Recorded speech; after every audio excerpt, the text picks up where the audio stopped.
अस्सलाम वालेकुम व्यूवर्स। उबलते पानी में भिंडी डालें और कमाल देखें। यकीन करें, एक बार भिंडी इस तरह बनाकर देखें, आपके घर वाले मज़े ले लेकर खाएंगे। स्टेप बाय स्टेप एक एक चीज़ बताऊंगी, तो चलें शुरू करते हैं।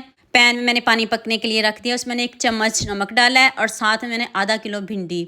इसको बहुत ज़्यादा नहीं पकाना, ये सॉफ्ट होती हैं, इधर ही ज़्यादा गलाना लीजिएगा। इस तरह आपकी जो भिंडी बहुत अच्छे से वॉश हो जाएगी। ये वॉश करने का आसान तरीका देखें, कितनी मैल उतरी है। तो अब इसको निकाल लेते हैं। एक तो भिंडी सॉफ्ट भी हो जाएगी, ऊपर से अच्छे से वॉश भी हो जाएगी। एक ही टाइम में आपके दोनों काम हो जाएंगे। तो सारी भिंडी निकाल लूँ और पानी देखें कितना मैला हो गया है, कितना गंद निकला है।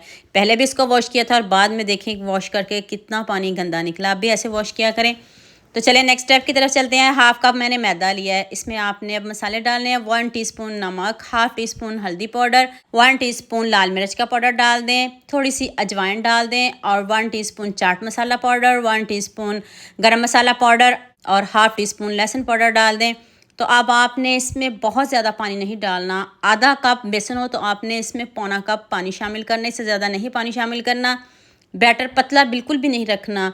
ये क्यों नहीं रखना, ये भी आगे जाके बताती हूँ। इस तरह आपका बैटर गाढ़ा होना चाहिए, फिर आपकी भिंडी बहुत मज़े की बनेगी। और आपने इस तरह का बैटर रखना है। तो चलिए, हमारा बैटर डन है। अब आपने एक भिंडी पकड़नी है, मैंने इसको ठंडा करके कपड़े से अच्छे से साफ़ कर लिया है। और देख लें भिंडी का कलर कितना ज़बरदस्त है। ज़्यादा भिंडी को नहीं गलाइएगा, 1 से 2 मिनट ही इसको पकाइएगा, ज़्यादा नहीं पकाइएगा।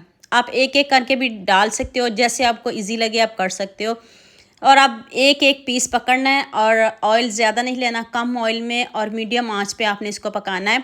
यहाँ मैं आपको याद दिला दूँ, अगर आपको मेरी रेसिपीज़ पसंद आ रही हैं तो जल्दी से मेरे फेसबुक पेज को भी फॉलो कर लो और साथ में मुझे यूट्यूब पे भी सब्सक्राइब कर दो। ये आपकी तरफ से प्यार होता है, मोहब्बत होती है, खुशी होती है कि आपको मेरी रेसिपीज़ पसंद आ रही हैं। जल्दी बिल्कुल भी नहीं करनी। कलर देखें कितना ज़बरदस्त आया है। थोड़ा मेहनत का काम है, मैं सारी रेडी कर लूँ। तो चलें अब नेक्स्ट स्टेप की तरफ चलते हैं। हाफ कप ऑयल लिया है, उसमें आपने 1 चम्मच अदरक लहसुन का पेस्ट डालना है। 2 प्याज मीडियम साइज़ के मैंने चॉप करके डाले हैं। आप इसको जग में डाल के भी पीस सकते हो, अगर आपके पास इस तरह का चॉपर नहीं है तो आपने इनको बारीक पीसना है। ग्रेवी आपकी जो है ना बहुत स्मूथ बनेगी।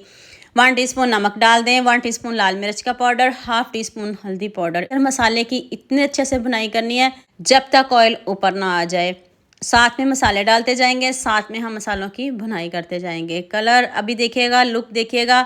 अब आप इसमें 1 चम्मच खुशक धनिया पाउडर, हाफ टी स्पून गर्म मसाला पाउडर और 1 टीस्पून मैंने इसमें चाट मसाला पाउडर ऐड किया। या आप अगर नहीं डालना चाहते तो इसकी जगह आप लेमन या दही का इस्तेमाल कर सकते हो। आप मुझे जल्दी से ये भी बता दें मुझे किन किन मुल्कों और किन किन शहरों से देख रहे हैं। मुझे बहुत खुशी होती है जब आपके फेसबुक और यूट्यूब पर खूबसूरत से कमेंट पढ़ती हूँ। आप सबका खूबसूरत कमेंट करने का बहुत बहुत शुक्रिया। और आप सबके लिए भी दिल से दुआ है मेरी, आप हमेशा खुश रहें और हमेशा मेरे साथ ऐसे जुड़े रहें। 2 से 3 सब्ज़ मिर्च चॉप करके डाल दें। 3 से 4 टमाटर पीस के डालिएगा। अगर आप वैसे डालना चाहो तो आपकी जो ग्रेवी वो अच्छी नहीं बनेगी, पीस के डालने हैं। टमाटर आपने पीस के डालने हैं। तो अब टमाटर हमारे बहुत अच्छे से टमाटरों की बनाई भी हो गई है। तो अब हम इसमें भिंडी शामिल करेंगे। भिंडी की कोटिंग तो ज़रा भी नहीं उतरेगी, इतनी मज़े की भिंडी बनेगी। जो भिंडी लवर हैं वो तो इसको बहुत पसंद करेंगे। लीजिए जी, मज़ेदार सी हमारी भिंडी रेडी होगी। अभी मैं आपको इसकी लुक दिखाती हूँ, जितनी ज़बरदस्त बनी है। मुझे भी इस रेसिपी में अब सबका उतना ही ज़्यादा प्यार चाहिए। अपने सबके साथ शेयर भी करना है, लाइक भी करना है और प्यारे प्यारे कमेंट भी करने। देख लें इसकी लुक। आप थोड़ी ज़्यादा ग्रेवी रखना चाहते हो तो रख सकते हो, जैसे आप पसंद करते हो आप रख सकते हो। तो उम्मीद करती हूँ आज की वीडियो आपको लाजमी पसंद आएगी। जल्दी से मेरे चैनल को सब्सक्राइब कर देना, साथ में बेल आइकन का बटन प्रेस कर लेना